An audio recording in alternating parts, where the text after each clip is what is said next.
साथियों, आप देख रहे हैं बिहार समाचार, जहां आपको मिलती है बिहार की दिन भर की ताजा और बड़ी खबरें। आज की पहली खबर, कलेक्ट्रेट को बम से उड़ाने की धमकी पर पुलिस अलर्ट। भागलपुर में कलेक्ट्रेट भवन को बम से उड़ाने की धमकी भरा ईमेल मिलने से प्रशासनिक महकमे में सक्रियता बढ़ गई। सूचना मिलते ही जिला प्रशासन और पुलिस विभाग ने तुरंत कार्रवाई करते हुए पूरे परिसर की गहन जांच शुरू कर दी। यह घटना बिहार में हाल के दिनों में विभिन्न सरकारी संस्थानों को ऐसी धमकियां मिलने की कड़ी में सामने आई है। प्राप्त जानकारी के अनुसार अज्ञात व्यक्ति द्वारा भेजे गए ईमेल में कलेक्ट्रेट भवन को बम से उड़ाने की धमकी दी गई थी। मामले की गंभीरता को देखते हुए पुलिस ने कलेक्ट्रेट परिसर को तत्काल खाली कराया और सुरक्षा के व्यापक इंतजाम किए। पुलिस समेत अन्य टीम तलाशी अभियान तेज की। भागलपुर में नीतीश कुमार मुर्दाबाद के नारे लगाए। भागलपुर में कलेक्ट्रेट गेट के पास मंगलवार को झुग्गी झोपड़ी संघर्ष समिति के बैनर तले सैकड़ों भूमिहीन परिवार ने विरोध प्रदर्शन किया। प्रदर्शनकारियों ने विरोध प्रदर्शन के दौरान नीतीश कुमार मुर्दाबाद के नारे लगाए। साथ ही प्रशासन के खिलाफ नारेबाजी करते हुए मांग की कि पहले उन्हें बसाया जाए, उसके बाद ही रेलवे की जमीन खाली कराई जाए। प्रदर्शन कर रहे लोगों ने बताया कि वे कई वर्षों से भीखनपुर स्थित गुमटी नंबर 1, 2 और 3 के इस्लाम नगर क्षेत्र में अपने परिवार के साथ रह रहे हैं। ये जमीन भारतीय रेल के अधीन आती है। उनका आरोप है कि संबंधित विभाग की ओर से जमीन खाली करने का अल्टीमेटम दिया गया है, जिससे सैकड़ों परिवार बेघर होने के कगार पर पहुंच गए हैं।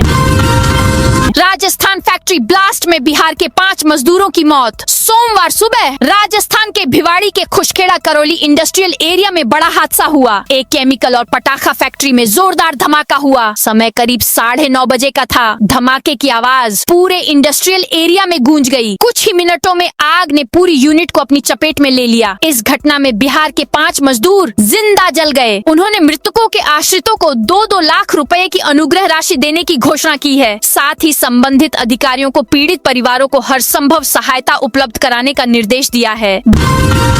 भागलपुर में मिनीगन फैक्ट्री का भंडाफोड़। भागलपुर में अवैध हथियार निर्माण के एक बड़े नेटवर्क का भंडाफोड़ हुआ है। बंगाल और बिहार एसटीएफ की संयुक्त टीम ने मधुसूदनपुर थाना क्षेत्र के रहमतबाग इलाके में एक अवैध मिनीगन फैक्ट्री पर छापेमारी की। यह फैक्ट्री हैंडलूम की आड़ में संचालित की जा रही थी। छापेमारी के दौरान भारी पुलिस बल मौके पर मौजूद था, जिसमें भागलपुर के सिटी एसपी शैलेंद्र सिंह को और सिटी डीएसपी राकेश कुमार सहित कई थानों की पुलिस टीम शामिल थी। एसटीएफ ने अब तक 5 लोगों को हिरासत में लिया है। मौके से कई अवैध हथियार और उन्हें बनाने के उपकरण बरामद किए गए हैं।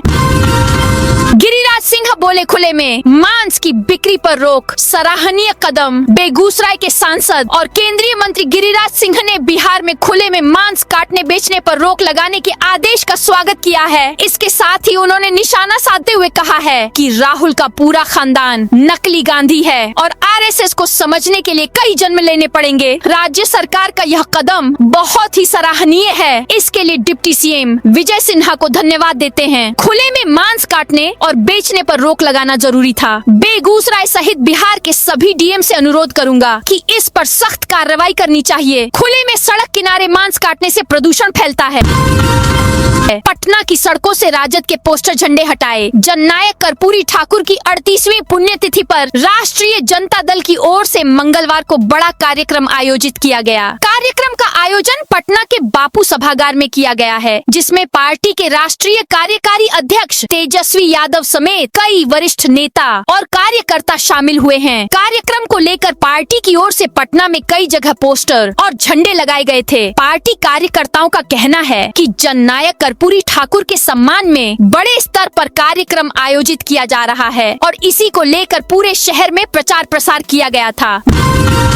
नीट छात्रा मौत। पप्पू यादव ने 2 नेताओं के नाम लिए। पूर्णिया सांसद पप्पू ने पटना में नीट छात्रा की मौत के मामले में एक बार फिर गंभीर आरोप लगाए हैं। फेसबुक लाइव के जरिए उन्होंने इस मामले को आत्महत्या नहीं बल्कि सुनियोजित तरीके से हत्या बताया। सांसद ने कहा, नीट छात्रा की मौत आत्महत्या नहीं है, साजिश के तहत प्रभात मेमोरियल और कुछ प्रशासन के लोगों ने मेरी बेटी को मारा है। मैं यह केस सुप्रीम कोर्ट तक लड़ूंगा। नालंदा में स्टार्टअप स्टार्टअप और उद्योगों को मिलेगी नई उड़ान। नालंदा में कृषि के साथ साथ उद्योग और स्वरोजगार को बढ़ावा देने के उद्देश्य से मंगलवार को जिलाधिकारी कुंदन कुमार की अध्यक्षता में स्टार्टअप नालंदा के तहत एक महत्वपूर्ण बैठक आयोजित की गई। समाहरणालय में आयोजित इस बैठक में जिले के विभिन्न उद्यमियों ने हिस्सा लिया और प्रशासन के सामने अपने इनोवेटिव स्टार्टअप्स का विस्तृत खाका पेश किया। जिलाधिकारी ने सभी उद्यमियों के कार्यों की जमकर सराहना की और उन्हें अपने व्यवसाय को और आगे बढ़ाने के लिए प्रेरित किया। मुंगेर के 1.5 लाख छात्रों को मिलेगा मुफ्त दूध। मुंगेर में कॉर्पोरेट सामाजिक दायित्व CSR पहल के तहत गिफ्ट मिल्क कार्यक्रम का सोमवार को विधिवत शुभारंभ किया गया। कन्या मध्य विद्यालय माधोपुर में आयोजित इस कार्यक्रम की अध्यक्षता जिलाधिकारी निखिल धनराज ने पाणीकर ने की। उन्होंने दीप प्रज्वलित कर इसका उद्घाटन किया। इस अवसर पर जिला शिक्षा पदाधिकारी कुणाल गौरव, DPO मोहम्मद फारूक सहित विभिन्न विद्यालयों के प्रधानाध्यापक, शिक्षक शिक्षिकाएं और बड़ी संख्या में छात्र छात्राएं उपस्थित थे।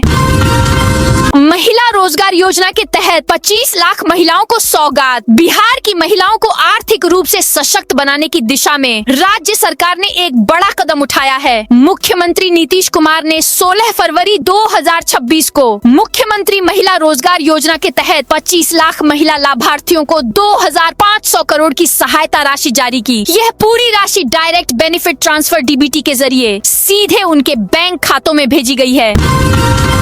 मुजफ्फरपुर में जिला कृषि पदाधिकारी 50,000 रिश्वत लेते गिरफ्तार। मुजफ्फरपुर में एक बार फिर कृषि विभाग में भ्रष्टाचार का बड़ा मामला सामने आया है। विशेष निगरानी इकाई SVU ने रिश्वतखोरी के आरोप में प्रभारी जिला कृषि पदाधिकारी हिमांशु कुमार और उनके ड्राइवर राम बाबू राय को रंगे हाथ गिरफ्तार किया है। दोनों पर 50,000 रुपए की रिश्वत लेने का आरोप है।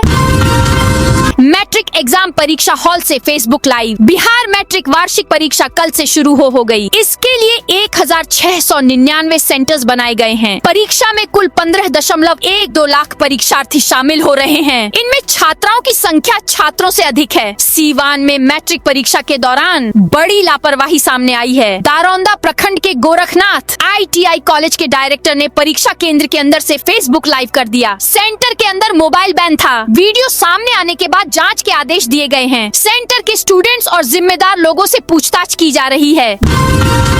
दरभंगा में बुर्का हटवाकर चेकिंग लेट से पहुंचने पर नो एंट्री। बिहार विद्यालय परीक्षा समिति की ओर से आज से मैट्रिक की परीक्षा शुरू हो गई है। दरभंगा में 10वीं की एग्जाम के लिए 63 एग्जाम सेंटर बनाए गए हैं। 3 लेयर में जांच के बाद ही एंट्री दी गई। हर सेंटर पर वीडियोग्राफी की गई। पहली पाली की परीक्षा खत्म हो गई है। CCTV से निगरानी रखी गई। महात्मा गांधी महाविद्यालय में बुर्का हटवाकर छात्रा की जाँच की गयी। इसके बाद ही एंट्री मिली। कई सेंटर्स के बाहर स्टूडेंट्स के जूते मोजे उतरवाए गए। लेट से पहुंचने पर एंट्री नहीं दी गई। 10वीं की परीक्षा में शामिल नहीं हुए क्रिकेटर वैभव सूर्यवंशी। समस्तीपुर के 78 परीक्षा केंद्रों पर आज से मैट्रिक की परीक्षा शुरू हो गई है। एग्जाम में जिले के कुल 73,448 परीक्षार्थी शामिल हो रहे हैं। पहली पाली की परीक्षा खत्म हो गई है। इस बार छात्रों से ज्यादा छात्राओं की संख्या है। छात्राओं की संख्या को ज्यादा देखते हुए चारों अनुमंडल में उनके लिए अलग से सेंटर बनाया गया है।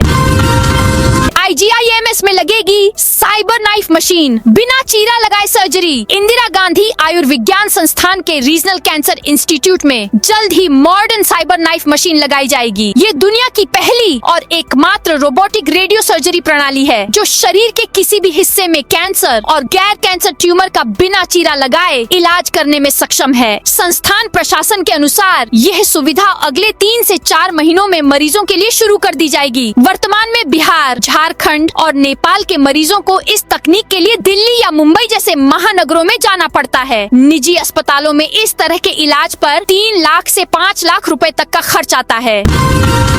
सोलर प्लेट लगाने के लिए 78,000 तक सब्सिडी मिलेगी। समस्तीपुर में PM सूर्य घर बिजली योजना के तहत सोलर प्लेट लगाने के लिए सरकार 78,000 रुपए तक सब्सिडी दे रही है। अपने घरों पर सोलर प्लेट लगाकर बिजली की बचत कर सकते हैं। जिले में 550 लोग इस योजना का लाभ भी ले चुके हैं। योजना की जानकारी देने के लिए सोलर मेले का भी आयोजन किया गया है।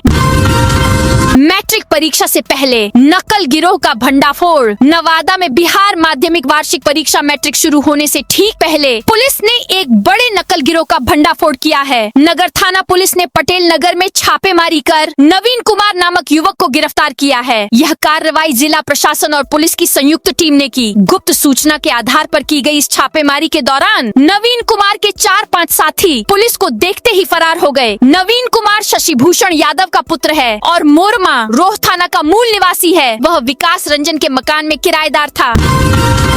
बिहार में बनेगा 400 मीटर रेस के लिए मॉडर्न एथलेटिक्स एकेडमी। बिहार में जल्द ही 400 मीटर रेस के लिए अत्याधुनिक एथलेटिक्स एकेडमी बनेगी। एथलेटिक्स फेडरेशन ऑफ इंडिया ने इस पर सहमति जताई है। फेडरेशन की ओर से जल्द ही डिटेल प्रस्ताव बिहार राज्य खेल प्राधिकरण को भेजा जाएगा। पोर्ट ब्लेयर में आयोजित एथलेटिक्स फेडरेशन ऑफ इंडिया की एग्जीक्यूटिव कमेटी की महत्वपूर्ण बैठक में बिहार में खेल के विकास के लिए महत्वपूर्ण फैसले लिए गए।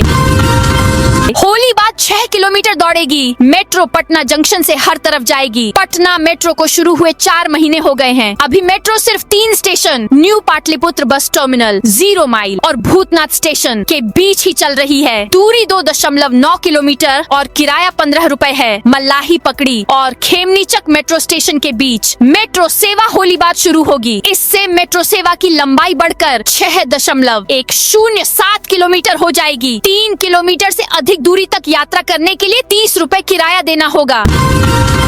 पटना जू में राजगीर से आई 2 शेरनियां अगले महीने दर्शक देख सकेंगे। पटना जू में अगले महीने से 2 शेरनियां दर्शकों को देखने को मिलेंगी। वन्य जीव अदला बदली कार्यक्रम के तहत 15 फरवरी को राजगीर जू सफारी से 2 शेरनियों को पटना के संजय गांधी जैविक उद्यान यानी कि पटना जू में लाया गया है। इसके अलावा पटना जू से एक शेरनी पार्वती को राजगीर जू सफारी भेजा गया है। इन दोनों को 30 दिनों के क्वारंटाइन में रखा गया है। पटना जू प्रशासन ने कहा कि राजगीर जू सफारी से प्राप्त दोनों शेरनियों को केंद्रीय चिड़ियाघर प्राधिकरण के क्वारंटाइन मानकों के तहत 30 दिनों के क्वारंटाइन के बाद ही दर्शकों के लिए डिस्प्ले किया जाएगा। भोजपुर में 1.5 फीट जमीन के विवाद में हिंसक झड़प। भोजपुर में जमीन विवाद में हिंसक झड़प हुई है। एक युवक पर चाकू से जानलेवा हमला कर दिया। गंभीर हालत में परिजनों ने सदर अस्पताल में एडमिट कराया। गांव में तनाव का माहौल है। घटना धोबा थाना क्षेत्र के शुक्लपुरा गांव की है। कैमूर में वाहन जांच के दौरान 50 ऑटो ई रिक्शा पकड़े। कैमूर के भभुआ टाउन थाना के समीप सोमवार को जिला परिवहन पदाधिकारी रवि रंजन कुमार के नेतृत्व में एक विशेष वाहन जांच अभियान चलाया गया। इस दौरान परिवहन विभाग की टीम ने लगभग 50 ऑटो और ई रिक्शा को रोका, जिनमें कई नियमों का उल्लंघन पाया गया। जाँच में सामने आया कि कई चालकों के पास ड्राइविंग लाइसेंस नहीं थे, जबकि कुछ ई रिक्शा चालक नाबालिग थे। इन सभी मामलों में तत्काल चालान काट कर जुर्माना वसूला गया। मुजफ्फरपुर के चक्कर मैदान में अग्निवीर भर्ती रैली। मुजफ्फरपुर के चक्कर मैदान में आज से अग्निवीर भर्ती प्रक्रिया शुरू हो गई है। भारतीय सेना में शामिल होने के इच्छुक बिहार के युवाओं के लिए यह एक महत्वपूर्ण अवसर है। सेना भर्ती कार्यालय ने शारीरिक दक्षता परीक्षा पीईटी और मेडिकल जांच के लिए सभी आवश्यक प्रशासनिक और सुरक्षा तैयारियां पूरी कर ली हैं। मुजफ्फरपुर एयरपोर्ट का मास्टर प्लान। बीते 40 साल से बंद पड़े मुजफ्फरपुर एयरपोर्ट के रनवे पर फिर से विमान उड़ान भरते नजर आएंगे। रनवे निर्माण के लिए सोमवार को 43.13 करोड़ का टेंडर जारी कर दिया गया है। Airport authority OAN of India ने टेंडर जारी किया है। बेतिया में 55 केंद्रों पर मैट्रिक परीक्षा शुरू। बिहार विद्यालय परीक्षा समिति की वार्षिक मैट्रिक परीक्षा 7 फरवरी मंगलवार से शुरू हो गई है। इस साल बेतिया में कुल 55 परीक्षा केंद्र बनाए गए हैं, जहां 55,817 परीक्षार्थी शामिल होंगे। परीक्षा 2 पालियों में आयोजित होगी। आमना उर्दू +2 स्कूल सेंटर पर आज ट्रैफिक जाम के कारण कई बच्चियों की मैट्रिक की पहली परीक्षा छूट गई। बच्चियों का कहना है कि ट्रैफिक जाम के कारण उन्हें परीक्षा केंद्र पर आने में देरी हुई, जिसके बाद उन्हें प्रवेश नहीं मिला। राजू तिवारी ब्राह्मण, इसलिए रामविलास की तारीफ नहीं पच रही। बिहार विधानसभा के बजट सत्र का आज 11वां दिन है। लोजपा के दिवंगत नेता रामविलास पासवान को बेचारा कहने पर आज भी सदन में जमकर हंगामा हुआ। इस मामले में LJPR और JDU ने RJD से माफी मांगने की मांग की। राजद विधायक सर्वजीत ने कहा, रामविलास जी हम लोगों के आइकन रहे हैं। मैंने विधानसभा परिसर में उनकी मूर्ति लगाने की मांग की, लेकिन राजू तिवारी ब्राह्मण जाति से आते हैं। उनको लग रहा कि कोई दलित का बेटा इतना बड़ी हस्ती कैसे हो गया। उनको ये पच नहीं रहा है। पंजाब सीएम को केमिकल पोलोनियम देने का दावा। पंजाब के मुख्यमंत्री भगवंत मान को जान से मारने की धमकी दी गई है। खालिस्तान समर्थक संगठन खालिस्तान नेशनल आर्मी ने प्रशासन को ईमेल भेजकर धमकी दी कि सीएम मान को भाई दिलावर सिंह के वारिसों ने पोलोनियम से संक्रमित किया है। अगर वे बच गए तो उनका पंजाब के पूर्व सीएम बेअंत सिंह जैसा हाल करेंगे। सीएम मान मोहाली के फोर्टिस हॉस्पिटल में एडमिट हैं। खालिस्तान नेशनल आर्मी ने इस अस्पताल समेत 16 स्कूलों को भी बम से उड़ाने की धमकी दी। सीएम के कहने पर दौड़े दौड़े श्रद्धांजलि देने पहुंचे मंत्री। आज जननायक कर्पूरी ठाकुर की 38वीं पुण्यतिथि है। पटना में मंगलवार को कर्पूरी संग्रहालय में राजकीय समारोह का आयोजन किया गया। CM Nitish, deputy CM Vijay Kumar Sinha, मंत्री रामकृपाल यादव समेत कई नेता मौजूद थे। सभी कर्पूरी ठाकुर को श्रद्धांजलि अर्पित करने के बाद कार्यक्रम में बैठे थे। इसी बीच सीएम नीतीश कुमार की नजर मंत्री अशोक चौधरी पर पड़ी। वो कार्यक्रम में लेट पहुंचे थे और पीछे बैठे थे। कार्यक्रम के दौरान ही सीएम नीतीश पीछे मुड़े अशोक चौधरी को देखा और इशारों में श्रद्धांजलि देने को कहा।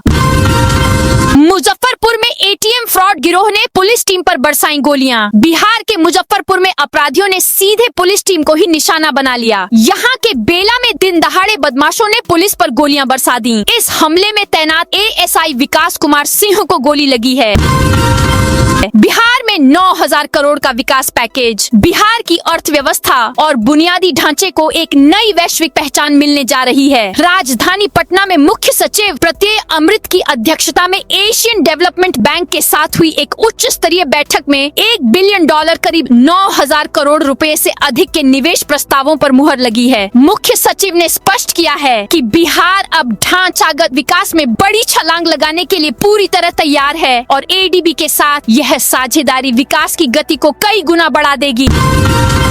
हर सर्किल में भूमाफियाओं पर होगा एफआईआर। बिहार की नीतीश सरकार ने प्रदेश में जमीन विवाद को जड़ से खत्म करने और सरकारी संपत्तियों को सुरक्षित करने के लिए एक बड़ा मास्टर प्लान तैयार किया है। उप मुख्यमंत्री सह राजस्व एवं भूमि सुधार मंत्री विजय कुमार सिन्हा ने विधान परिषद में बजट बहस के दौरान स्पष्ट कर दिया है कि अब भूमाफियाओं के खिलाफ सीधी और निर्णायक जंग होगी। पटना बनेगा क्लीन सिटी। 53 करोड़ की लागत से हर सर्किल में बनेगा कचरा स्टेशन। पटना को कचरा मुक्त और सुंदर बनाने की दिशा में पटना नगर निगम ने अब तक का सबसे बड़ा कदम उठाया है। शहर के सभी सर्किलों में अत्याधुनिक गार्बेज ट्रांसफर स्टेशन जीटीएस बनाने का काम युद्ध स्तर पर चल रहा है। इस महायोजना के लिए निगम करीब 53 करोड़ रुपए का भारी भरकम निवेश कर रहा है। यह प्रोजेक्ट राजधानी के शहरी ढांचे को स्मार्ट सिटी मॉडल की दिशा में आगे बढ़ाने वाला अहम कदम मानी जा रही है।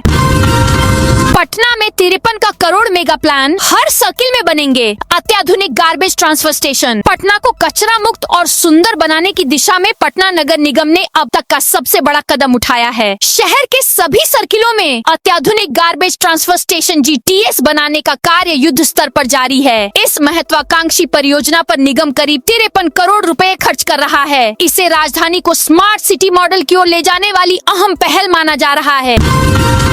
रक्सौल वासियों की पुश्तैनी जमीन से जुड़े विवाद का मुद्दा विधानसभा में उठा। बिहार विधानसभा के बजट सत्र के दौरान रक्सौल के लोकप्रिय विधायक प्रमोद कुमार सिन्हा ने अपने निर्वाचन क्षेत्र की ज्वलंत समस्याओं को नियमानुसार सदन के पटल पर रखा। इस दौरान उन्होंने विशेष रूप से रक्सौल के निवासियों की पुश्तैनी जमीन से जुड़े दशकों पुराने विवाद और राजस्व संबंधी चिंताओं को प्राथमिकता देते हुए सरकार से न्यायोचित कार्रवाई की मांग की। बिहार के मॉडल स्कूल में इस दिन से होगी पढ़ाई शुरू। बिहार सरकार राज्य में शिक्षा व्यवस्था को मजबूत और आधुनिक बनाने की दिशा में बड़ा कदम उठाने जा रही है। राज्य के सभी 534 प्रखंडों में खोले जा रहे मॉडल विद्यालयों में आगामी 1 अप्रैल से पढ़ाई प्रारंभ होगी। इन विद्यालयों में नामांकन के लिए ऑनलाइन आवेदन की तिथि बढ़ाकर अब 20 फरवरी तक कर दी गई है। इससे पहले आवेदन की अंतिम तिथि 15 फरवरी निर्धारित की गई थी, लेकिन कम समय के कारण कई छात्र छात्राएं आवेदन करने से वंचित हो रहे थे। इसी को ध्यान में रखते हुए सरकार ने यह निर्णय लिया है। बिहार के इस जिले में 7 अरब की लागत से बनेगा नया रेल हब। बिहार के सासाराम में रेल कनेक्टिविटी को मजबूत करने के लिए कर्मडिहरी गांव के पास 7 अरब रुपए की लागत से सासाराम नॉर्थ जंक्शन का निर्माण किया जा रहा है। यह जंक्शन आरा सासाराम रेलखंड पर जिला मुख्यालय से लगभग 5 किलोमीटर दूर विकसित किया जा रहा है। विराट अनुष्का वृंदावन पहुंचे, प्रेमानंद महाराज से आशीर्वाद लिया। क्रिकेटर विराट कोहली पत्नी अनुष्का शर्मा के साथ मंगलवार सुबह 6 बजे प्रेमानंद महाराज से मिलने पहुंचे। 1 घंटे तक प्रेमानंद महाराज का सत्संग सुना। इस दौरान दोनों हाथ जोड़कर बैठे रहे। सत्संग सुनने के बाद प्रेमानंद महाराज से आशीर्वाद लिया। हालांकि इस दौरान बेटी वामिका साथ नहीं थी। तबीयत बिगड़ने के बाद सलीम खान आईसीयू में भर्ती। दिग्गज पटकथा लेखक सलीम खान को मंगलवार को मुंबई के लीलावती अस्पताल के आईसीयू में भर्ती कराया गया है। यह जानकारी एक अंदरूनी सूत्र ने समाचार एजेंसी पीटीआई को दी। हालांकि अभी तक उनके अस्पताल में भर्ती होने की वजह सामने नहीं आई है। सलीम खान की तबीयत बिगड़ने के बाद उनके बेटे और एक्टर सलमान खान समेत परिवार के कई सदस्य हॉस्पिटल पहुँचे। तो दोस्तों, ये थी आज बिहार की दिन भर की ताजा और बड़ी खबरें। अब कल मिलते हैं नई खबरों के साथ।